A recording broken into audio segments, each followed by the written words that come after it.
بسم الله الرحمن الرحيم. الحمد لله رب العالمين والعاقبة للمتقين ولا عدوان إلا على الظالمين كالمبتدعة والمشركين، والصلاة والسلام على نبينا محمد وعلى آله وأصحابه أجمعين. اما بعد، اینک ما درسای خود را به عون الله حق سبحانه و تعالی از کتابی یا که گویم از رساله الاربعون النوویه دوام میدهیم. این رساله از آن امام حافظ فقیه ابو زکریا محی الدین یحیی ابن شرف النووی رحمه الله تعالی می باشد که سال 631 هجری تولد شده، 676 هجری وفات کرده. خیلی هم در سن جوانی وفات کرده، الله رحمتش کند. مهم درس امروزی ما الحديث الخامس عشر، یعنی حدیث 15. نعم. عن أبي هريرة رضي الله عنه عن رسول الله صلى الله عليه وعلى آله وسلم قال: من كان يؤمن بالله واليوم الآخر فليقل خيرا أو ليصمت، ومن كان يؤمن بالله واليوم الآخر فليكرم جاره،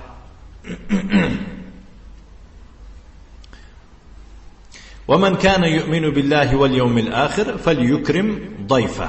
رواه البخاری و مسلم. واقعا خیلی هم حدیث بزرگ است. اگر کسی در معنای این حدیث تفکر و اندیشه کند، سبحان الله خیلی هم سخنهایی هستی که باید که شخص بعدی خواندن عبرت گیرد. عن ابی هریره، یعنی روایت میکنن از ابو هریره. ابو هریره عبدالرحمن بن صخر الدوسی رضی الله عنه روایت میکنن که پیغمبر صلی الله علیه و علی آله و سلم چنین گفت: من کان یؤمن بالله والیوم الاخر فلیقل خیرا او لیصمت. هر کی به الله و روز قیامت باور دارد، کسی به الله و به روز آخرت باور دارد، پس باید سخنی نکو گوید یا خاموش شود. دیدید راهش هست. فهمیدید؟ برای خاطر این که تو سخنی نکوگویی همچون ایمان آورده به الله و به روز آخرت، باید که تو خودت به سخنی نکو شناس باشی. فهمیدید؟ به سخنی نکو شناس باشی. بعد از آن یعنی که تو به نکو چه حرف میزنی. اگر در برابر اون که ایمانی به الله داری و ایمانی به روز آخر داری ولی شناس نیستی به سخنی نکو، چی باید کرد؟ خاموش شود. و من کان یؤمن بالله والیوم الاخر فلیکرم جاره. و هر کی به الله و روز قیامت باور دارد، پس باید همسایه اش را گرامی دارد.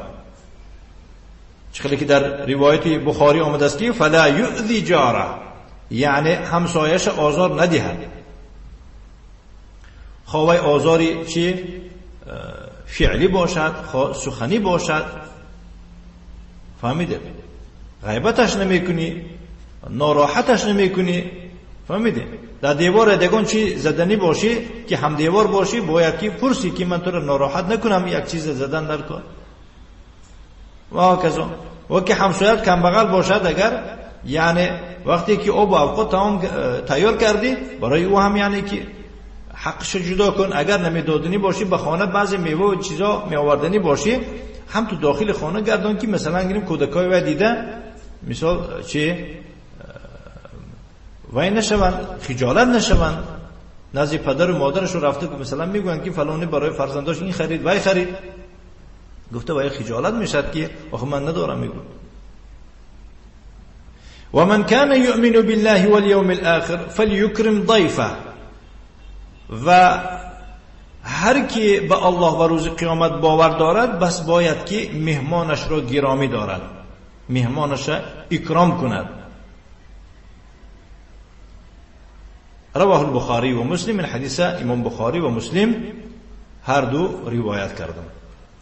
این بود یعنی بارک الله فیکم حدیث امروزی ما یا که درس امروزی ما الحديث الخامس عشر عن أبي هريرة وهو عبد الرحمن بن صخر الدوسي رضي الله عنه عن رسول الله صلى الله عليه وعلى آله وسلم قال: من كان يؤمن بالله واليوم الآخر فليقل خيرا أو ليصمت، ومن كان يؤمن بالله واليوم الآخر فليكرم جاره، وفي لفظ للبخاري: فلا يؤذي جاره، ومن كان يؤمن بالله واليوم الآخر فليكرم ضيفه، رواه البخاري ومسلم.